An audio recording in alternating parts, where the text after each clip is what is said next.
Hey, comic book fans, welcome back to Comic Book Corner 2.0. And fans, you're with me, Mike Spider Slayer. Get ready to bring you Countdown episode number 65. But before we get started, everybody, I just wanted to give a shout out to Laser Clops out there. He's the one that gave me a suggestion for the countdown pick of the week for the thumbnail of this video, and it's going to be Cyclops. That's right, fans. Never used Cyclops before, so he suggested it, and I'm putting it on there. So, Laserclops, thanks for the suggestion. And fans, if you want a specific hero on next week's countdown thumbnail, just leave it in the comments below. Next week is a female, so it could be a hero or a villain. So again, just leave me those comments below.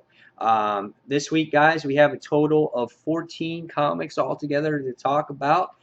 We got about 3 digital ones and 11 physical copies, and I have honorable mentions that I want to discuss. So with that being said, everybody, let's get started with Countdown episode 65. All right, first off, guys, the honorable mention comics that I wanted to talk about this week is a series that's been going on for a little bit now, and this is the Smallville Season 11 series. But I just got into this based off of some of my friends that recognize this. And if you're a Lantern fan, you're going to enjoy this, guys. Smallville Lantern issue 1, 2, and 3. 3 being out last week. This has been a solid series.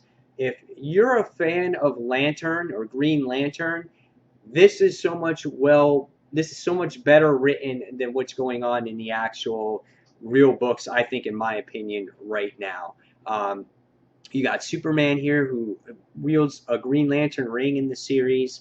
You got John Stewart in this series. You get Sinestro in this series. You have Parallax in this series. You get some Batman in here. This is a really fun series. I highly suggest you guys check this out. After reading these first 3 issues, I'm going to give this series a 4 out of 5 up into this point. So there's your honorable mention for this week, guys. Check it out if you haven't yet. I'll be getting issue number 4. All right, so with that being said, we're going to go on to our number 14 comic book of the week. The worst of the worst, the dirtiest of the dirtiest, the most horrible book of the week. And that was, I'm sorry, Batman Eternal. Issue number 11. You stink. That's right. I am not liking this series at all. It keeps getting worse and worse each and every week. I feel that there is no direction in this book. They just insert things when they need to. This time around, it's about Batgirl and her frustrations again with her father being in prison and trying to get information out of people. And we come across this weird scorpion-like villain in the issue. And I must tell you that the artwork in this particular issue was horrible. Horrible. So turned off by the story. You get some okay moments in here with Stephanie Brown, and that was the best moments I got out of this book. Even though a lot of us are fans of Stephanie Brown and we want to see her actual return, it should not be the focal point of the book. It should be about Batman and Batman's story. And this book was absolutely horrible, and I did not enjoy it whatsoever. I found it boring, and I gave this one a 1.5 out of 5 stars. Still hopeful for it to turn around. Hardcore Batman fans might like this. I'm not a hardcore Batman fan. I'm a casual fan of Batman, and as a casual fan and a casual reader of Batman, where I read the regular series and series here and there, I just don't like this, guys, right now. This is not appealing to me. And for a book that comes out each and every week, it needs to be better than this because people are dropping it. I have a lot of people telling me that they're dropping it. So, again, I gave this one a 1.5 out of 5 stars. All right, moving forward, we're going to go on to the first digital book of this week, and it was Teenage Mutant Ninja Turtles from IDW, Turtles in Time, issue number 1. I saw this cover and I was like, oh man, I gotta read this. This looks cool. I forgot this was actually coming out. And as I flip through the variant covers, now I get to see all the variant covers because this is a copy from IDW, a review copy, so I appreciate that very much. But as I flip through the covers, I see a lot of these kitty-like looking covers, and little do I get in this particular series is that the artwork is very childish-like, and it looks like it's geared for a younger audience, as you can see how the turtles are drawn here. And I was very turned off by this. I was expecting more of a serious looking Turtles book, especially since I don't read the normal everyday, the ongoing series. I thought this would be a good spin-off series or a mini series that goes on. But again, it was very childish, and I think this might be geared for the younger audience. So I felt that I was misled here by the cover. Again, here is this artwork. There's Michelangelo. That's the way he looks. He looks like a little boy.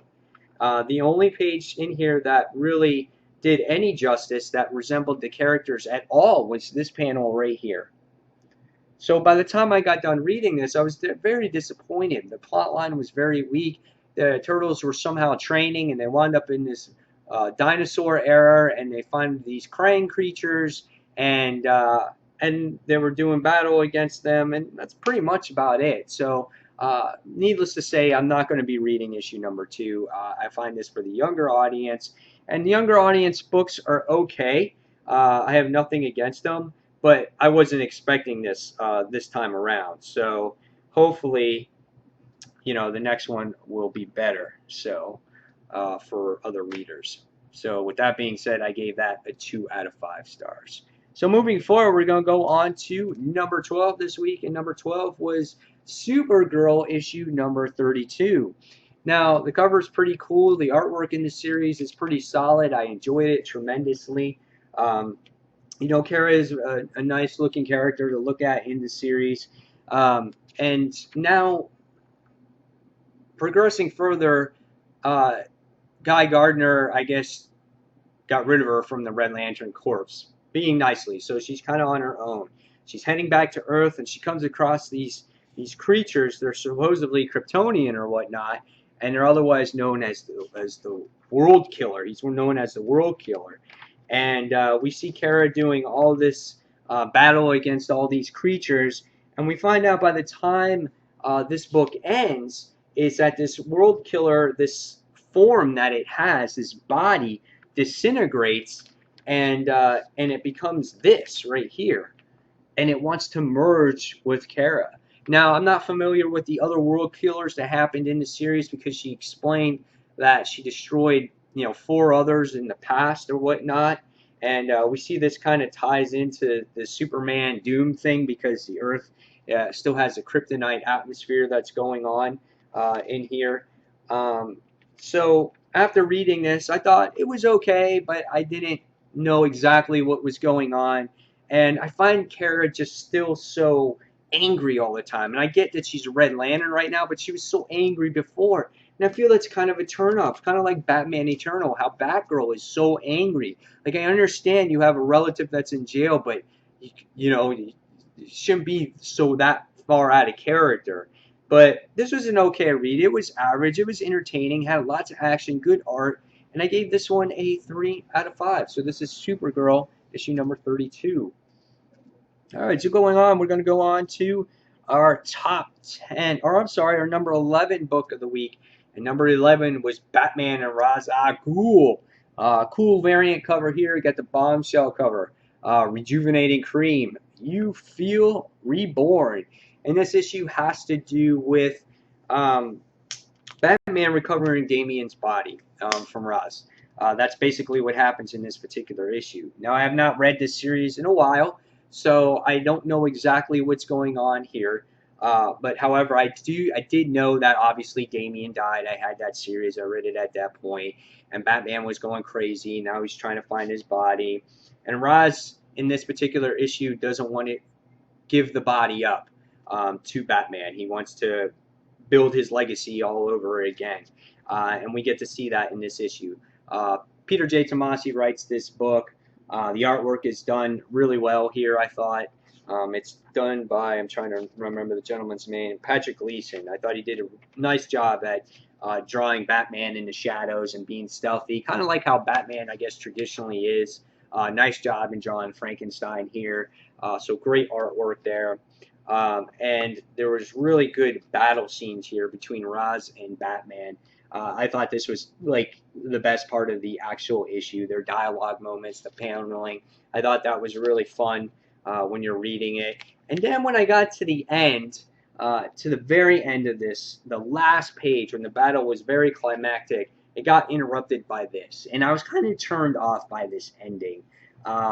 You know, I don't know what to expect from here with this apocalypse thing, and you know, I know there's this Robin Rises Omega and Alpha that's coming out, but I wish it kind of didn't end this way. I wish Batman ended it by defeating Ra's or something else in that nature. This kind of put a damper on that last page where I was like all into it, waiting for that great cliffhanger. I was like, what?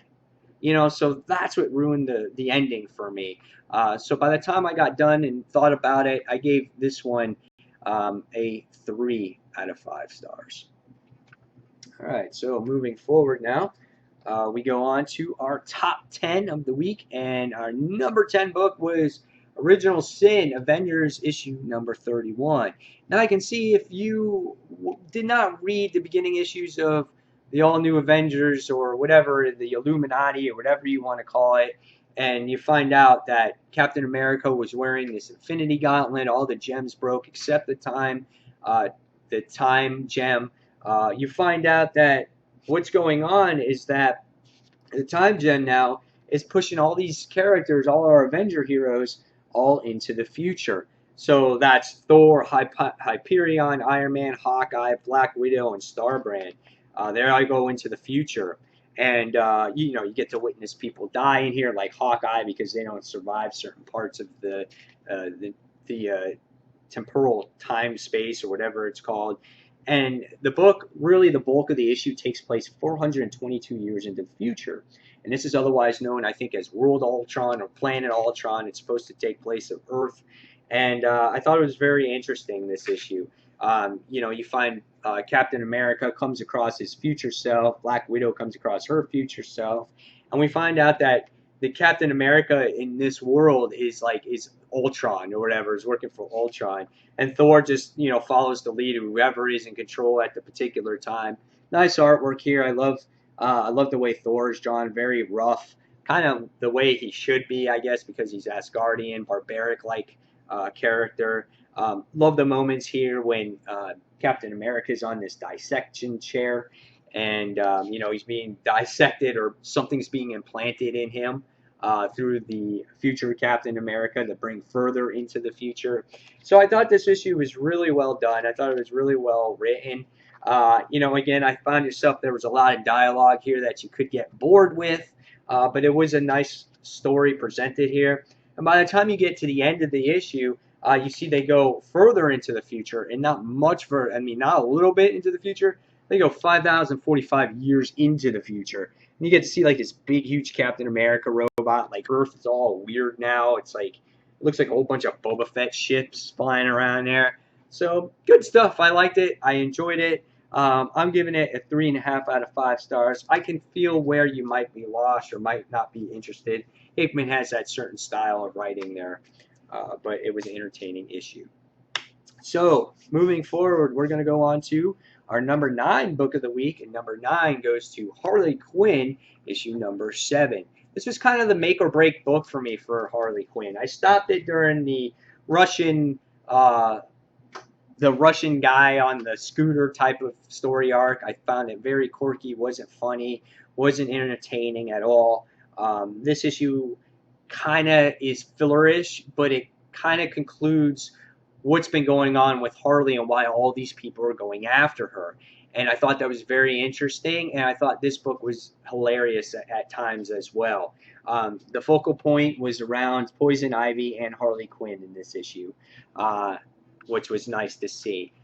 You know, there's certain elements in here where they lead on these beefcake muscle-bound guys, to have them do their little biddings. While Poison Ivy's trying to find out on the computer that there's this website where the ante keeps going up for Harley Quinn about getting her bounty. She realizes that certain things happen on the website every 5 days. So she decides to go out and stalk Harley's, hang out at Harley's house, spend the night, go in the closet, find out who's actually doing it. Good character moments between Poison Ivy and Harley. Gotta love her pajamas there, Harley's. It's goes back to the classic 52 outfit of Harley. And you find out what happens here, who actually is the one that's putting the bounty on this actual head of Harley Quinn. And it is hysterical when you find out here. You see Harley and Poison Ivy team up to go against certain bounty hunters that go into Harley's apartment. And the best part of this book was they had this bet about this bounty hunter that they threw over the fence that was ripping in half, and they're deciding which way the body was going to fall. Was it going to fall in the street, or was it going to fall on the other side of the fence? And they bet like $50. That was the best moment between Harley and Poison Ivy. So after reading this particular issue, I thought this issue was well written, had great humor when needed, wasn't overdone, and this keeps me going with the Harley Quinn series. I'm going to continue reading it. Hopefully it gets more consistent and a little bit more in depth of what's happening with Harley. So after reading this issue, I'm going to give this one a 3.5 out of 5 stars. All right, so let's put that one away. And next on the list, we're going to go on to number 8. And number 8 was Future's End, issue number 7. Future's End was pretty good this week. I liked it. I thought it was a hell of a lot better than Batman Eternal.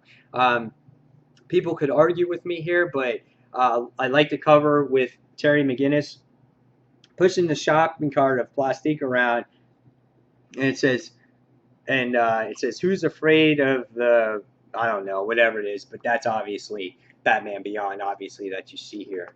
But this book actually leaves off where it ended last issue. You get to see some battle between Black Adam and Frankenstein, and you see that they have to get through, the Phantom Zone. The microscopic, spaceships got to get through the Phantom Zone, so none of these bad guys escape the Phantom Zone. I feel that the artwork in this series is very consistent compared to Batman Eternal. Batman Eternal is always changing, and at least, even though there's a lot of storylines going on in Future's End, at least there's progression going on, especially in this part of the story now with the Frankenstein story. We find out that they come across Stormwatch, and they see that the spaceship's destroyed. They see that the other heroes have been destroyed. So you feel that there's some progression there. You get more story going on with Lois and Madison, and you're starting to learn a little bit of history of Madison and who she's related to in the series. And then you go back to Jason here, where we find out that there's this teleportation device that's being created as well. So how is that all playing into everything? I don't know. The issue with this series, and I've said it many times, is there's too much going on in one issue. And as a reader, you gotta be like, okay, I remember this. All right, I remember this, and I guess I remember that. And sometimes it lacks progression because they're trying to put so much into the series. Now you get introduced to Deathstroke in the series, whereas last issue you got introduced real quickly to Superman, and now you didn't find out what happened to Superman in this particular issue. But by the time you get done and all over with, you see this cool little battle between Mr. Terrific and Batman Beyond. So finally, Batman Beyond's getting some progression now, and Mr. Terrific is on to him. And at the very last page, we find out that Plastique finds out that her future self is this cyborg creature from Blur's Eye that was killed from the future. So I thought this gave the series a lot more potential after reading this particular issue. Again, a lot going on here, but I find this much better than Batman Eternal right now. Much better. And this one gets a 3.5 out of 5 stars from me. All right, so next book we're going to go on to is our number 7 book of the week, and number 7 book goes to Nova issue number 18. And Nova has the original Sin tie-in to it. So what that means is that we're trying to find out if Sam Alexander finds out what happens to the Watcher. And in this issue, yeah, he does. But the artwork here by Paco Medina is really well done. Kerry Duggan's done a nice job here. Um, Oh no, I'm sorry. The penciler's changed. It's now David Baldwin, but you would never know because it's almost exactly the same art. It's really well done. It's cool because Sam makes this nice shrine out of past or fallen Novas, so he has all the Nova helmets, which I thought was nice. And he spends some little time with the family, but he finds out that he has to go on, and he sees something happens on the moon. And when he gets to the moon, he finds out that his friend, the Watcher, is been killed, and we all know that from Original Sin if you're reading it. And Sam is super pissed off at what happens, and you get to see all the little things that you didn't see in Original Sin that Sam Alexander does during that first or second issue of Original Sin, which I thought was a nice tie-in. You get to see Exterminatrix here make her appearance. You see another version of her drawn here, which I thought she was drawn really well, like nice detail to the costume and whatnot. And by the time you get to the end of this thing, you kind of find out what happens to Sam's father and who he is and what he represents. And this is the way he looks. And I'm going to have you guys read it to find out what happens with Sam's father and if Sam is actually happy about the situation or not. So this is a really good book. I really enjoyed it. Too bad it wasn't higher on the list, but there were some other really great and solid books out there this week. So after reading that one, I gave that one 4 stars. So moving on now, we're going to go on to our number 6 book of the week. And number 6 was Savage Dragon, issue number 195. This book has been higher. This book has probably been one of its highest points in a while.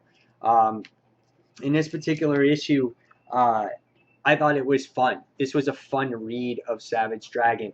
Brought back the modern day. It brought back some of the classic elements of Savage Dragon mixed in with the new way Savage Dragon is being written. Because this is Savage Dragon's son. This is his son named Malcolm, and that is his girlfriend. And this book opens up with his sister's babysitter. And if you're familiar what happens in the Savage Dragon universe, his babysitter is her name is Allison. And she is the niece to the original Dart, if you're familiar with that villain in the actual series. Book has great art. I love Larson's artwork. Very original characters. This villain here, his name is called Sexy Beast, and the babysitter does quick damage to it, slices the villain in half, which I thought was awesome. But that was in the past, and now you come to the present. This is the way Malcolm looks now. This is how he does his battles. But look who's waiting in the wings. It was that former babysitter. She is known as the new version of the Dart. And they do this great battle between each other here. This is what I mean about the artwork of Erik Larsen. He reminds me of these days of the old Spider-Man, Amazing Spider-Man series. And there were some great battle sequences here between the two characters. He gets messed up by these darts and this sword, and we get to see some good character development between Maxine, which is Malcolm's girlfriend, on and off girlfriend, and Malcolm himself. There were some funny moments in there as well. And this book kind of reminds you of Spider-Man as well, because Malcolm just got transferred to a new high school, and they feel that he's a menace because he's a hero, that he's destroying things in the city because all these villains, and he attracts all this negative attention. And as the issue goes along, we find this crazy red creature by the name of Red Rage, and he flies out, and he does battle against Savage Dragon. And as Malcolm is battling this creature, it self-explodes, and it blows up Malcolm in the process. However, Dart Allison Summers sits there and says, based off his father and his past, he's come across some crazy battles, and it's not over until I see his dead body. So we'll see what happens with this, but this was a very entertaining issue. Fun read, great artwork. Savage Dragon is a cult following, guys. If you haven't read it, see if you maybe want to try out some trades. It's interesting. It's been around since the beginning of Image Comics, one of the first true independent books out there for Image, and it's still going on, and we're on issue 195. So after reading this one, I gave that a 4 out of 5 stars. All right, push it forward now. We go on to our top 5, and our number 5 book of this week is Original Sin, issue number 4 of 8. This is the first time Original Sin has not made that number 1 list on the countdown. However, it's not taking away from the issue whatsoever, because you're trying to find out in this issue what is going on with Bucky Barnes. And also you get to see some tensions mounting between characters, between Captain by Doctor Strange and the Punisher. You get to see our heroes get led onto a specific satellite place that they weren't aware of before. Everyone's confused because they think maybe Wolverine killed Bucky in the issue. They weren't sure that Bucky killed him. You get great moments between the Orb in this issue as well, because he has the information that's needed to help our heroes, guide them in the right direction, what's going on. And I love the way Bucky just carries the eye around. He ties it to his belt and everything. But by the time you got to the end of this issue, you find out the outcome of what Nick Fury actually is that was killed. And this is what drew that star down for me, because I didn't want it to be so predictable. And a lot of people guessed it, and we found out that at the end of this issue, we found out that the Nick Fury that Bucky killed was obviously a life model decoy.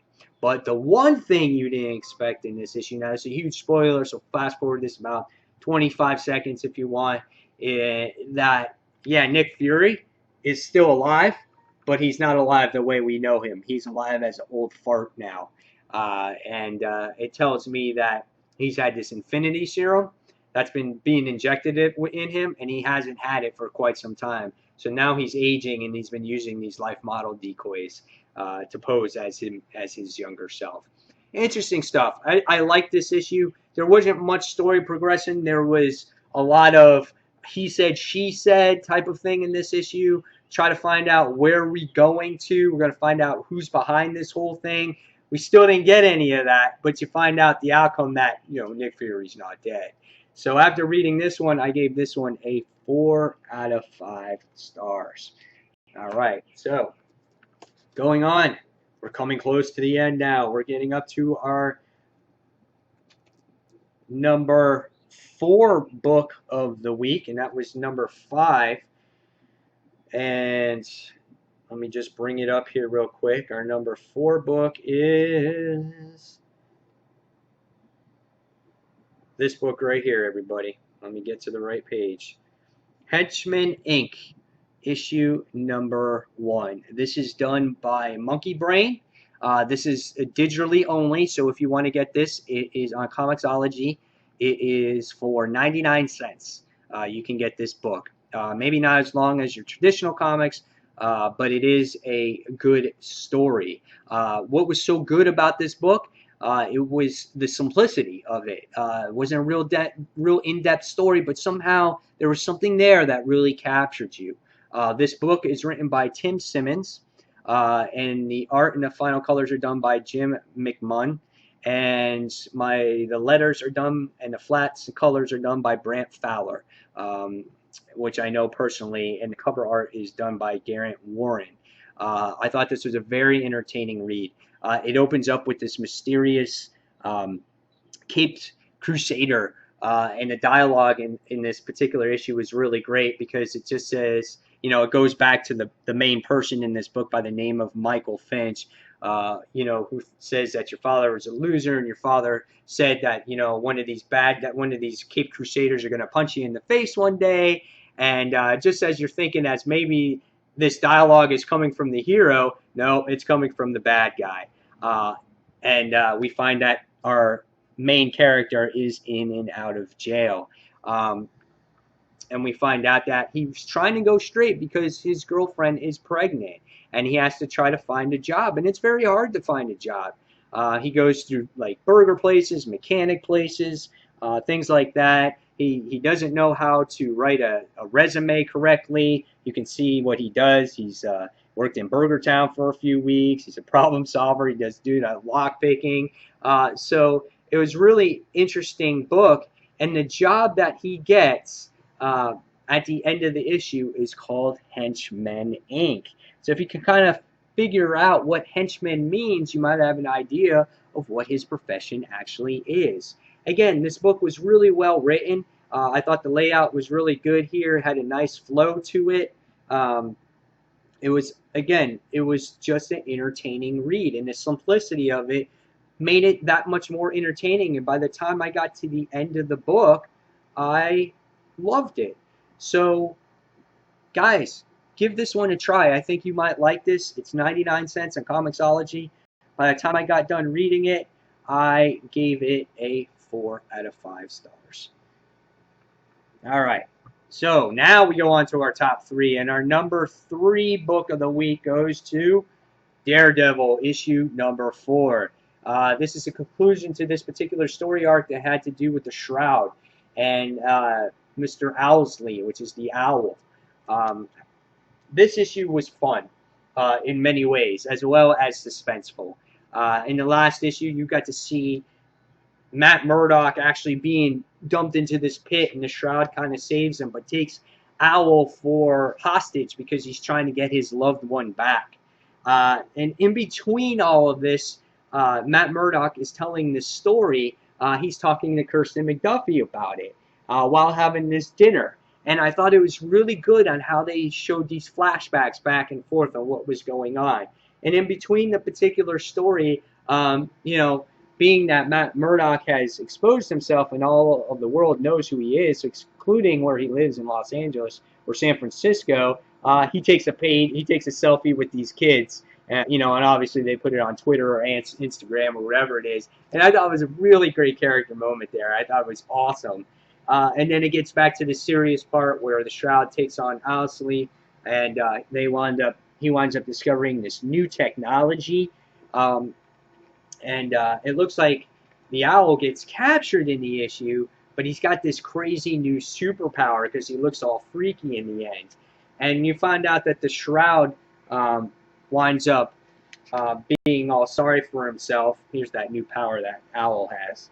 And, you wind up feeling the despair and the depression and deep down inside him wanting to kill himself because of the separation for his lost one. And by the time you get to the end of the issue, you see him disappear, and that's how this story arc ends. This was a fun issue. Again, the art is consistent. The story writing is well done here by Mark Waid, and I really enjoyed this series. This almost got one pick of the week until the last couple of comics I read. And after reading this, I gave this one a 4.5 out of 5 stars. All right, so number 2 book of the week goes to Zenescope's Wonderland one-shot. This was really hard to make a decision on my number 1 book of the week, but I'll tell you the reason why. Obviously, the next book gets number 1. Wonderland is a series that's been continuing on for Zenescope for quite some time. It's got some large following. Here you get to see the trickster on the cover dangling the queens of Wonderland. She's the puppet master. This book has a lot of pages in here. It is $5.99. It is a little pricey. However, when you get done reading it, you're not going to be disappointed. You get to see Callie and her daughter Violet. This is the mom. This is the daughter. They've been reunited in Wonderland. And the trickster makes the appearance. And she is the little henchman, or the actual, what do you want to call it? The little sidekick to the Dark Queen. You get to see a little reintroduction of what's happened in the past couple of books when it's come to the Wonderland series and Asylum, like the tie-in books. And then you get to the real depth or the real meat of the story, where you have Callie who falls asleep. And through her dreams, she actually comes across the Dark Queen, and the Dark Queen offers her the land of Wonderland in the particular issue. And we see that Callie wants nothing to do with the actual land. You get to see a brief history of the Dark Queen, and you know, and what she's about, and we get to see, the temptation that's being offered to Callie about ruling the Wonderland realm, because she'll be protected from the other realms like Mist and Oz and Olympus. And as the issue progresses, we feel that Callie wants nothing to do with that. She goes against the Dark Queen, and she prevails over the Dark Queen in this dream. But as the issue continues, we find out that yes, it is a dream, and Lily wakes up, and the trickster has a little battle with Lily and takes her soul into this gem, which was really cool also. Callie winds up waking up and finds out that this really wasn't a dream. She was talking to her through her dream, and she's left with no option, because if she doesn't rule Wonderland, her daughter will die. And that's what's most important to Callie. So in the end, the Dark Queen winds up getting what she wants. So she's very manipulative in the Zenescope universe. Zenescope is on fire right now. They're coming to a real changing point in their universe. A lot of main books being introduced into their series. So if you want to jump on at that point. You got Realm War issue 1 coming out. You got Grim Fairy Tales issue 100 coming out. You got all these one-shots and annuals and all this stuff coming out. Really great time to jump on board, guys. So after reading this book, I gave this one a 5 out of 5. This is really awesome. Lots of action, lots of drama, suspense that happens in this issue. Whew, I'm tired of talking. This is the second take of this. I got interrupted by the first time because my dog ran outside. So, all right, going on to the #1 book or #1 series of the week, and it is going to be digitally, because I actually just found about it, and I didn't realize that it was coming out digitally. I thought it was coming out only on physical copy, and this was Infinite Crisis: Fight for the Multiverse. In a way, I kind of wish that this was Future's End, because this is so much better than that. This has such a better flow of a story. This has so much better. It has so much. There's so much more fun that goes into this story. Great artwork too. I love this artwork. Every 3 issues or every 3 chapters in the digital series represents an issue. So technically, they're almost done with issue 3 already. So what I'm talking about here is covering issues 1 and 2 and part of issue 3. But this series is really, really good. It goes into the description of kind of like what happened into the Infinite universe and how all the universes got destroyed. And now that there's like 52 of these universes left, and how the Anti-Monitor was the one that betrayed all these multiverses and destroyed them all. And we find out now that that this universe, this multiverse, is so delicate that these worlds are going to starting to get destroyed. And you find out that there's this hero that's looking to recruit other heroes, and her name is Harbinger, and she's going out to try to get these artifacts and heroes to do battle with her to stop what's coming to this multiverse. Let me see if I can get you. So this is the main character in the beginning of the issue, which is Harbinger right there. So she has to recruit all these particular characters. And as you see her travel, you get to see her go through, again, all these different Earths. So you see her go through Earth 19, Earth 48, and you learn a little bit about each particular Earth and what heroes are there in the actual series. In the very first issue, or in the second issue, you wind up seeing. Let me see if I can pull it up while it downloads. In the second issue, you wind up seeing their version of Two-Face in the issue, And dude, he looks like a freak. He's this big guy. Obviously, he's got two faces in there. He's got three arms. He's just like huge and gigantic. And he's going after this crazy artifact. And he winds up prevailing at the end of the second chapter. And it's just like, oh my God, I can't believe this happened. And you're just shocked at the end of this issue. This has a kind of an oh shit factor in this particular issue. And let me see if I can bring up that thing of what Two-Face looks like now. Oh, no, it's not. I don't think it's going to show it. Yeah, I'm off by one chapter. However, guys, you're really going to enjoy this. I think this really should be the uh, the future's end, I think. But in a way, this could cross over to the real universe and have this great war all tie together, or have, obviously one 52 universe versus the new 52 universe. It's very possible for them to happen in this. But the reason why I gave this number one was because it's very consistent all through the first 5 chapters. I think you will enjoy it. The story is continuous. They throw in some crazy characters here, some alternate versions of the heroes that you love, and it's just fun. So that's what got number one for this week. So, guys, there you have it. There's the countdown for the week. Hopefully you enjoyed it. Again, as always, tell me what your favorite comic of the week was, what your worst comic book of the week was. And as always, guys, thank you for watching Comic Book Corner 2.0. Until the next comic book review, this is Mike Spider Slayer signing off. Thanks for watching, fans. See you real soon.